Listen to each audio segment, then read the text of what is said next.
नमस्कार, राधे राधे सभी को। उम्मीद है कि आप सब बहुत अच्छे होंगे और बहुत अच्छे से पढ़ रहे होंगे, कंटिन्यू चल रहे होंगे, अपनी पढ़ाई को जो है निरंतर अपने लक्ष्य के प्रति समर्पित कर रहे होंगे। चलिए, तो आज जो हम हैं वो 12 जनवरी का करंट अफेयर पढ़ेंगे। चलिए, मोटिवेशन ले लेते हैं। क्या है आज का मोटिवेशन? हमारी सबसे बड़ी कमजोरी यह है कि हम प्रयास करना छोड़ देते हैं। सफलता का एक रास्ता है कि एक बार और प्रयास किया जाए। हमारी सबसे बड़ी कमजोरी, सही बात है, कि एक बार प्रयास किया, सफल नहीं हुए तो बस खत्म बात, कि हमने तो मान लिया कि हम असफल ही हैं। आपने 12th फेल मूवी देखी होगी, मैं बार बार उसका जिक्र करती रहती हूँ, क्योंकि देखो मोटिवेशन है, किसी से भी आप ले सकते हैं। तो अभी उसमें बोला है, क्या बोलते हैं वो बार बार, रीस्टार्ट रीस्टार्ट। आपने देखी हो मूवी तो आपने वो सुना होगा कि वो बार बार बोलते हैं रीस्टार्ट रीस्टार्ट, मतलब दोबारा से स्टार्ट करो, ठीक है, दोबारा से स्टार्ट करो। देखिए, मैंने कईयों बार बोला है कि सफलता ये डिसाइड नहीं करती कि आप कभी असफल नहीं हो सकते। एक सफलता ये डिसाइड नहीं करती कि आप आगे कभी असफल नहीं हो सकते, और एक असफलता ये डिसाइड नहीं करती कि आप आगे वाले आने वाले समय में आप सफल नहीं हो सकते। वही है कि बस प्रयास करते रहें, आपको सफलता जरूर मिलेगी, और उस सफलता का कभी भी अभिमान ना करें, ठीक है। क्योंकि आपसे आगे भी बहुत लोग हैं, आपसे पीछे भी बहुत लोग हैं, ठीक है। तो वो जो पीछे हैं, स्वाभाविक सी बात है, वो आगे आने के लिए निरंतर प्रयास कर रहे हैं, और जो आपसे आगे हैं वो और आगे जाने के लिए प्रयास कर रहे हैं, ठीक है। कभी भी आपका पद आपके नीचे वाले आपसे ले सकते हैं, तो कभी अहंकार ना करें, ठीक है, और अपनी सफलता की तरफ बढ़ते रहिए। चलिए, पहले क्वेश्चन की तरफ बढ़ते हैं। सॉरी, आज मेरा थोड़ा सा गला डिस्टर्ब है, तो उसके लिए कोई दिक्कत हो तो देख लेना आप, है ना। ठीक है। चलिए, तो पहला क्वेश्चन क्या है?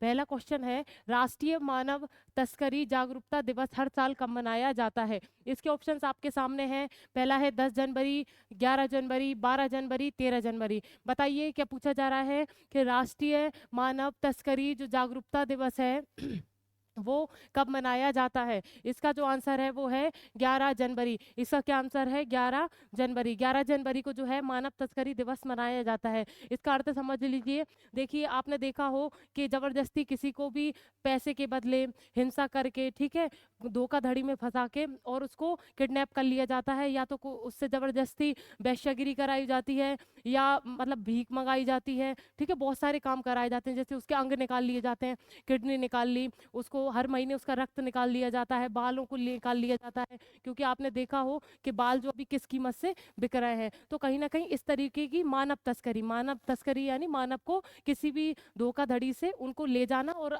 मतलब उनके विरोध काम कराना, उनकी मन इच्छा के काम ना कराकर उनके विरोध के काम कराना, तो इसी को हम बोलते हैं राष्ट्रीय मानव तस्करी जागरूकता दिवस। तो हम इसके बारे में जागरूकता प्रदान करते हैं सभी लोगों को, कि सबको पता चल सके और इसके प्रति सब जागरूक हों। और अगर कहीं ऐसा दिखे आपको कि कहीं मानव तस्करी हो रही है, तो हम उसके प्रति एक्शन ले, ठीक है। क्या?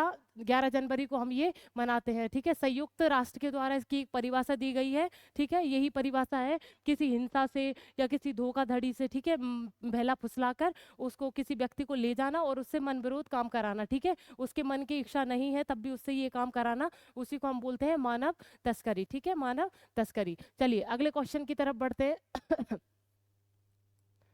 देखिए, अगला क्वेश्चन क्या है? हाल ही में किस बैंक ने ईएसजी वित्त पोषण के लिए विदेशों से 1 अरब डॉलर जुटाए हैं? इसके ऑप्शंस आपके सामने हैं। RBI, SBI, ICICI bank, BOB. बताइए इसका आंसर क्या है? क्या पूछा जा रहा है? किस बैंक ने ईएसजी का फुल फॉर्म देख लीजिए। ईएसजी है क्या?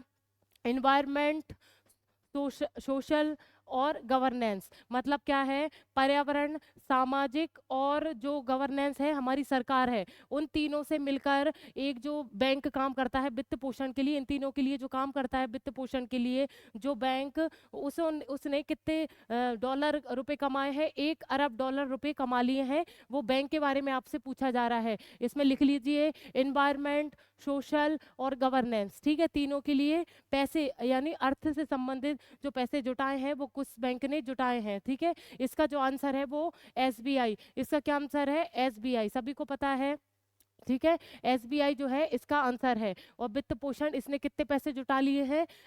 विदेशों से, इसका आप विशेष याद रखें, विदेशों से, विदेश जो है दूसरे देशों से इनने पैसे जुटाए हैं, कितने जुटा लिए हैं, 1 अरब डॉलर। 1 अरब डॉलर जो है वो एसबीआई ने पैसे जुटा लिए हैं, किसके लिए, पर्यावरण से संबंधित पैसों के लिए, मतलब उसमें आवश्यकता पड़ती है, सोशल जो कार्य होते हैं उसके लिए, और जो गवर्नेंस को मतलब गवर्नमेंट मतलब जो हमारी सरकार है, ठीक है, और गवर्नेंस की जी और सारी जितनी भी कार्य होते हैं, गवर्नेंस के बहुत सारे कार्य होते हैं, आप सभी जानते ही हैं, ठीक है, बहुत सारे मंत्रालय चलते हैं, ठीक है, तो उससे संबंधित जो पैसे की आवश्यकता होती है, तो कहीं ना कहीं इस एसबीआई ने विदेश से जो इकट्ठित पैसे हुए थे वो कितने कर लिए उसने, 1 अरब डॉलर, ठीक है, 1 अरब डॉलर। चलिए, और कमेंट में आप लिखेंगे एसबीआई की स्थापना, मैंने बहुत बार बता दिया है, कमेंट में आप लिख दीजिएगा एसआई की जो स्थापना, सॉरी एसआई बोल रही, एसबीआई की जो स्थापना हुई थी वो लिख लीजिएगा। चलिए, अगला क्वेश्चन क्या है, लाल बहादुर शास्त्री की पुण्यतिथि प्रतिवर्ष कब मनाई जाती है? इसके ऑप्शंस आपके सामने हैं, 10 जनवरी, 11 जनवरी, 12 जनवरी और 13 जनवरी। बताइए इसका आंसर क्या है? क्या बोला जा रहा है कि जो लाल बहादुर शास्त्री जी हैं उनकी पुण्यतिथि प्रतिवर्ष हम कब मनाते हैं, वो हम मनाते हैं 11 जनवरी को। कब मनाते हैं? 11 जनवरी को। कब मनाते हैं? 11 जनवरी को। देखो, इनका जो जन्म हुआ था वो 2 अक्टूबर 1904 में हुआ था। इनका जो जन्म कब हुआ था? 2 अक्टूबर को 1904 में हुआ था। 2 अक्टूबर जब भी हमारे जहन में आता है तो हमें सिर्फ गांधी जी याद आते हैं, तो उनको भी याद रखो भाई। जो लाल बहादुर शास्त्री जी हैं इन्होंने एक नारा दिया था, जय जवान जय किसान, सभी को पता होगा। इन्होंने जय जवान जय किसान, किसानों को आगे बढ़ाने के लिए ऐसा नारा दिया था, ठीक है। उस टाइम जब ये प्रधानमंत्री बने थे, मतलब जवाहरलाल नेहरू के बाद सेकंड में ये प्रधानमंत्री थे। इनका नाम क्या था? लाल बहादुर शास्त्री जी, ठीक है। जब हमारा भारत बड़ी गरीबी से जूझ रहा था, ठीक है, बड़ी गरीबी से जूझ रहा था, इन्होंने आह्वान किया था भारत से कि हम सप्ताह में 1 दिन का उपवास रखेंगे, ठीक है, 1 दिन का उपवास रखेंगे, और सभी ने उनकी बात मानी थी, और उन्होंने तभी ये नारा दिया था, जय जवान जय किसान, ठीक है। चलिए, और ये बहुत ही नम्र स्वभाव के व्यक्ति थे, और इन्होंने बहुत अच्छे अच्छे काम किए हैं, ठीक है, तो इसलिए हम इनको याद करते हैं। 11 जनवरी को इनकी पुण्यतिथि मनाई जाती है। चलिए, उत्तर प्रदेश में इनका जन्म हुआ था। अगला क्वेश्चन क्या है भाई?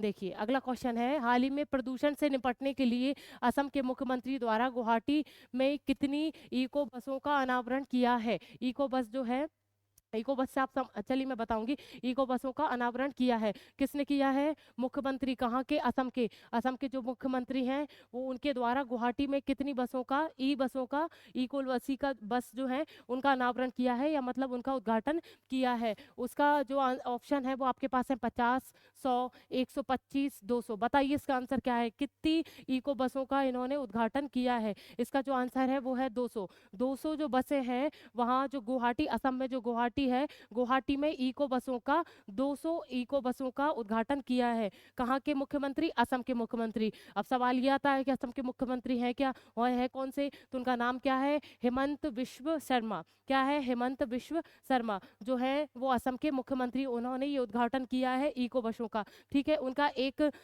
उद्देश्य है, उनका एक लक्ष्य है कि हम जो 2025 तक हरित सार्वजनिक पर्यावरण, पर्यावरण, ठीक है, पर्यावरण जो होता है मतलब घूमने की जगह, या मतलब एक स्थल जो है वो हरित रहे, ठीक है, हरा भरा बना रहे, वहाँ प्रदूषण ना हो, इसीलिए इको बसों का उन्होंने अनावरण किया है या उद्घाटन किया है, मतलब पर्यावरण को कोई नुकसान ना पहुंचाने वाली बसों का। ये इलेक्ट्रिक बसें हैं, ठीक है, ये बिजली से चलने वाली बसें हैं। कितनी बसें हैं? 200 बसें, ठीक है, जिससे कहीं ना कहीं ये किस पर प्रभाव दे रही है? जलवायु जो परिवर्तन जल्दी तेजी से हो रहा है, कार्बन डाइऑक्साइड उत्सर्जित ज्यादा हो रही है, कार्बन उत्सर्जित ज्यादा हो रही है, उसको नियंत्रित करने की एक ये पहल है। किसके द्वारा? असम के मुख्यमंत्री के द्वारा। चलिए, अगले क्वेश्चन की तरफ बढ़ते हैं। चलिए, अगला क्वेश्चन क्या है, हाल ही में पीएम विश्वकर्मा योजना लागू करने वाला पहला केंद्र शासित प्रदेश कौन सा बना है?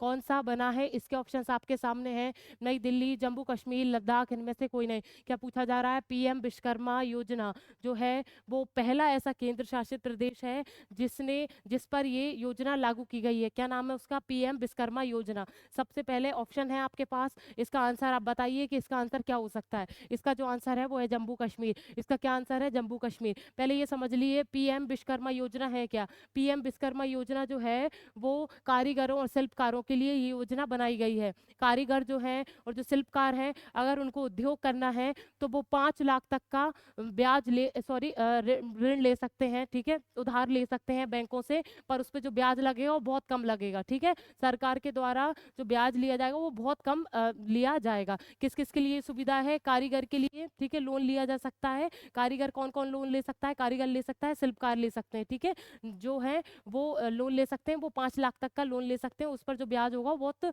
कम होगा, ठीक है। तो इसीलिए ये जम्मू कश्मीर में ये योजना लागू की गई है। ये पहला ऐसा केंद्र शासित प्रदेश है जिस पर ये योजना लागू की गई। अब जम्मू कश्मीर की बात अभी मैंने आपको बता ही दिया था कि जम्मू कश्मीर में जो है अभी लोकसभा के जो चुनाव हैं, सॉरी लोकसभा कह रही हूँ, विधानसभा के जो चुनाव हैं जम्मू कश्मीर में वो अभी नहीं हुए हैं, तो ना तो इसके मुख्यमंत्री हैं, अभी कोई विधानसभा नहीं बैठी है। सितंबर 2024 के समथिंग इसमें चुनाव हो जाएंगे जम्मू एंड कश्मीर में, ठीक है, सभी को पता है। और मैंने आपको बताया था कि जम्मू कश्मीर के जो उपराज्यपाल हैं उनका नाम क्या है? मनोज सिन्हा। क्या नाम है? मनोज सिन्हा। देखिए अब केंद्र शासित प्रदेश की बात चल रही है। किसकी बात चल रही है? केंद्र शासित प्रदेश की बात चल रही है। तो अभी सभी को पता है कि हमारे जो भारत में है वो 8 केंद्र शासित प्रदेश हैं, सभी को पता है। केंद्र शासित प्रदेश क्या होते हैं आप ये भी समझ लीजिए। केंद्र शासित प्रदेश वो होते हैं, एक छोटा एरिया होता है, ठीक है, छोटा एरिया और थोड़ा सा कटा एरिया, ठीक है, थोड़ा सा कटा एरिया होता है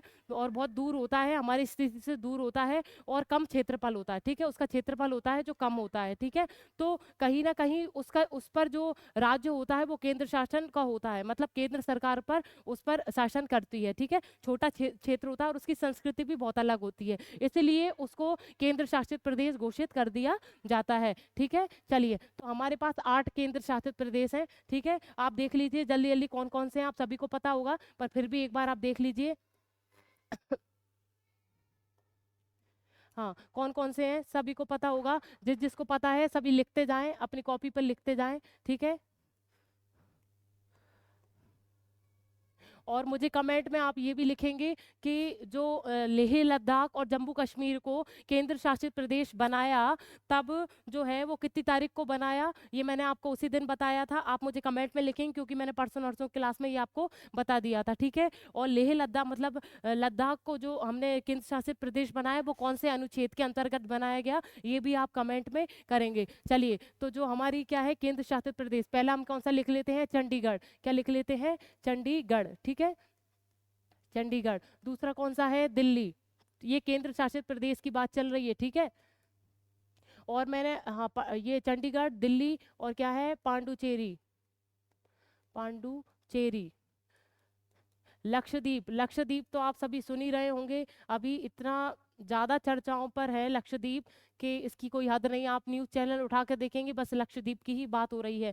लक्षद्वीप पे जो मुइज्जू सरकार है वो भी घबराई हुई है और चीन के साथ मिली हुई है। तो हमने किसकी बात कर ली? 3 की बात कर ली, चंडीगढ़, दिल्ली, पांडुचेरी और लक्षद्वीप। लक्षद्वीप और उसमें एक और लद्दाख, ठीक है, लद्दाख। अगला कौन सा है? अंडमान निकोबार द्वीप समूह।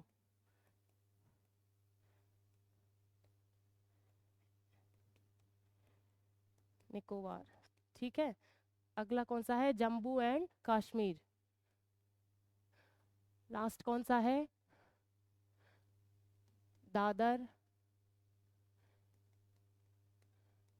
नागर हवेली। और इसी के साथ हमने मिला दिया है, ठीक है, दमन द्वीप को। सभी को पता होगा पहले दमन द्वीप अलग था, अब इसको हमने इसी में मिला दिया है, ठीक है, एक ही कर दिया है। दादर एवं नागर हवेली, दमन द्वीप, ये दोनों को मिला दिया है। तो इसकी इसकी जो राजधानी है इसकी क्या है? चंडीगढ़। इसी की क्या है? इसकी जो राजधानी वो चंडीगढ़ ही है, ठीक है। दिल्ली की सभी को पता है दिल्ली ही होगी, ठीक है। ये राजधानी लिख रही हूँ इसके आगे जो लिख रही हूँ वो राजधानी ही लिख रही हूँ, ठीक है। चंडीगढ़, दिल्ली और पांडुचेरी की भी पांडुचेरी ही है, ठीक है।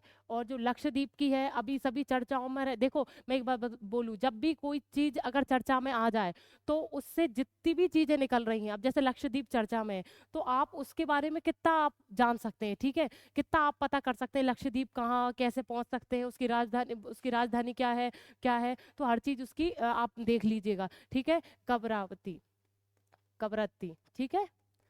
चलिए लद्दाख की क्या है? लेह। अंडमान निकोबार की क्या है, पोर्ट ब्लेयर, पोर्ट ब्लेयर। और जम्मू एंड कश्मीर सबको पता है, श्रीनगर, श्रीनगर। और इसकी क्या है, दमन। ठीक है, इसकी क्या है, दमन। चलिए, ये जो है 8 केंद्र शासित प्रदेश है। ठीक है, 8 केंद्र शासित प्रदेश है। ठीक है, चलिए ये लिख लीजिए या स्क्रीनशॉट ले लीजिए इसका।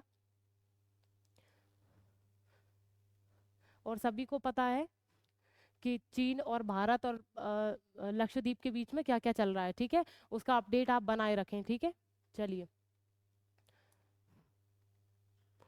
और जो है यूएई के साथ भी संबंध आपको पता होना चाहिए, क्योंकि वो भी अभी हमारे उसमें चल रहे हैं। ठीक है, अभी आप कोई सा भी चैनल उठा के देखेंगे तो संयुक्त अरब अमीरात के साथ जो भारत के संबंध है उसके बारे में भी बातचीत चल रही है। और अभी कल ही एक चर्चा में विषय आया है जो सऊदी अरब है। सऊदी अरब जो है उसमें जो है हमारी केंद्रीय मंत्री, हमारी जो केंद्रीय मंत्री जो है स्मृति ईरानी, सभी को पता है वो अल्पसंख्यक जो मामलों की मंत्रालय की मंत्री हैं। ठीक है, तो अभी उनको ये कार्यभार सौंपा गया है। वो अभी किसके दौरे पे थी, सऊदी अरब के दौरे पर थी। ठीक है, सऊदी अरब के दौरे पर थी। और वह आप सभी को पता है कि जो मदीना है, वहाँ पर जो मदीना है वहाँ पर गैर मुसलमान जो जाते हैं वो नहीं जा सकते। ठीक है, वो नहीं जा सकते, बहुत नियम कानून से जाते हैं। और वहाँ की जो महिला हैं बुरखे के अलावा सिर्फ ढक के नहीं निकलती बाहर, घर से बाहर भी नहीं निकलती। और हमारी इंडिया की जो लेडी हैं स्मृति ईरानी, वो साड़ी मतलब हिंदुस्तानी पहनावे में गई और बिना सिर पर पल्लू डाले गई, तो वहाँ पर बहुत मुद्दा उठ रहा है। ठीक है,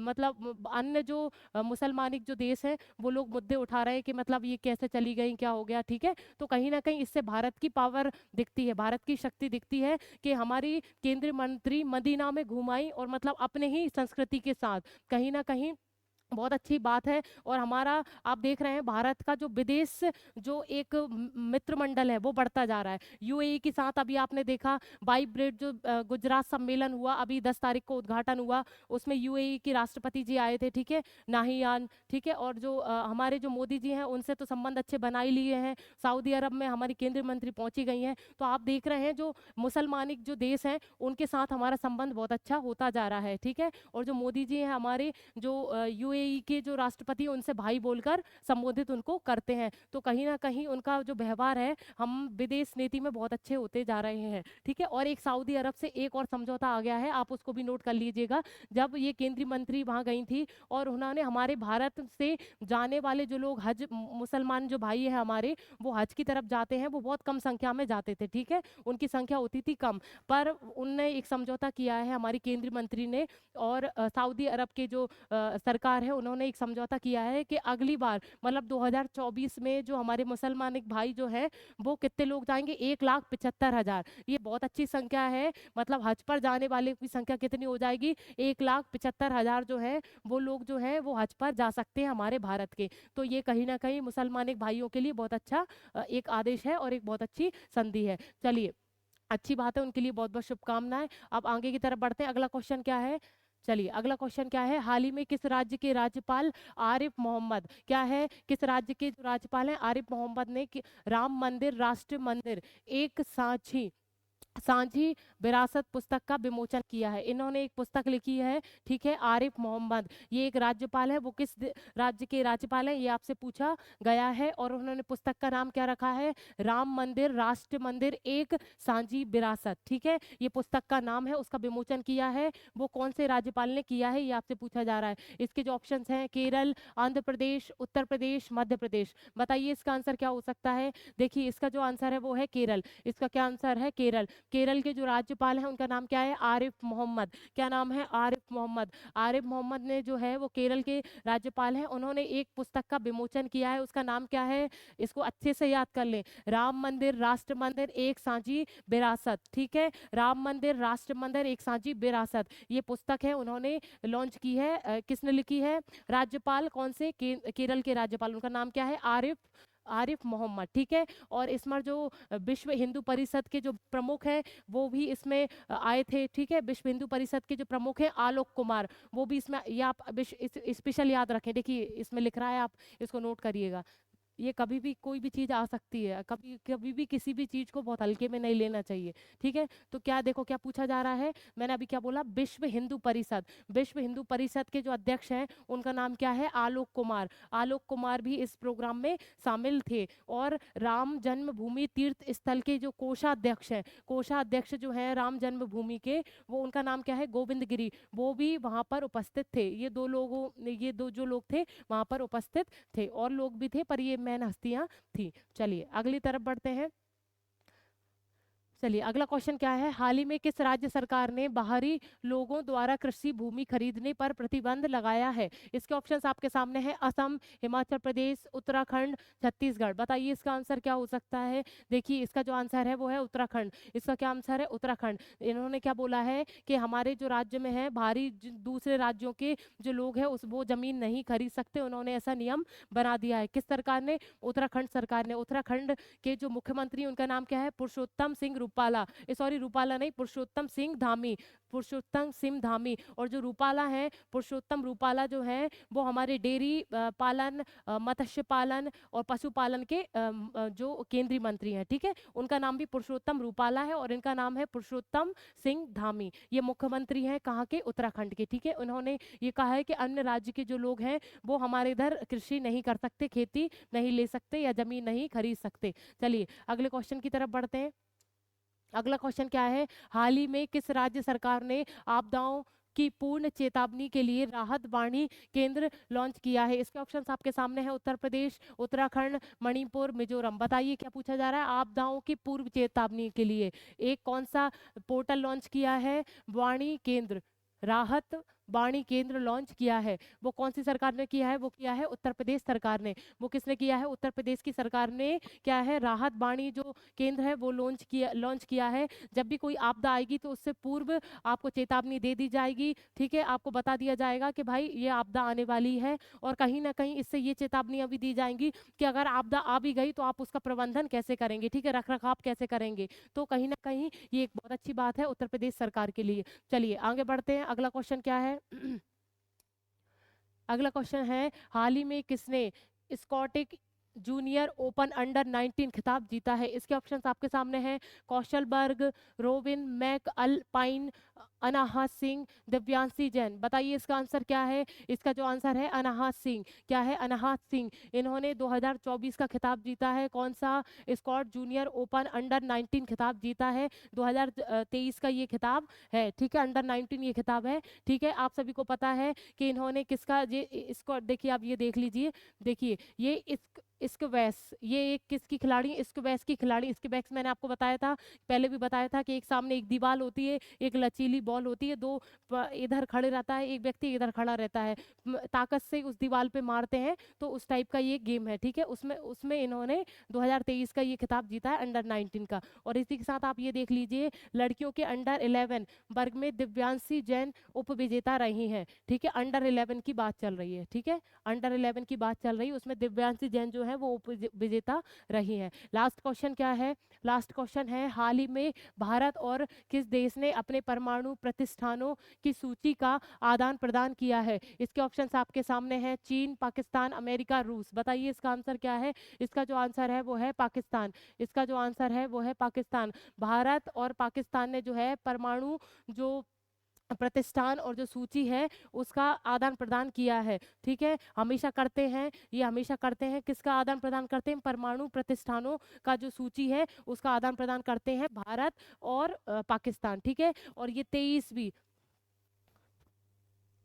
सॉरी 23 कह रही हूँ, 33वीं ये जो है, इस बार ये 33वां संस्करण था जब ये सूची आदान प्रदान की गई। ठीक है, कौन सी, भारत और पाकिस्तान की ये परमाणु प्रतिष्ठानों की ये सूची आदान प्रदान की जाती है, वो उसमें 33वां ये था। ठीक है, और आप सभी को पता है कि दिल्ली से हमारे यहाँ से की जाती है और वहाँ से इस्लामाबाद से की जाती है। ठीक है, ये लास्ट क्वेश्चन था। देखिए, अब देखिए जो मैंने कल आपसे क्वेश्चन पूछा था, हनुमानगढ़ी जो मंदिर है वहाँ के किस उत्पाद को जीआई टैग मिला है? वहाँ कौन सा, उसका क्या नाम है, बेसन के लड्डू। ठीक है, बेसन के लड्डू को जो है जीआई टैग मिला है। ठीक है, जीआई टैग मिला है। और मैंने आपको बताया था कि 52 जो है वहाँ उत्तर प्रदेश में 52 जीआई टैग मिल चुके हैं। ठीक है, चलिए आज का क्विज क्या है? राष्ट्रीय अपराध रिकॉर्ड ब्यूरो किस मंत्रालय के तहत स्थापित किया गया है?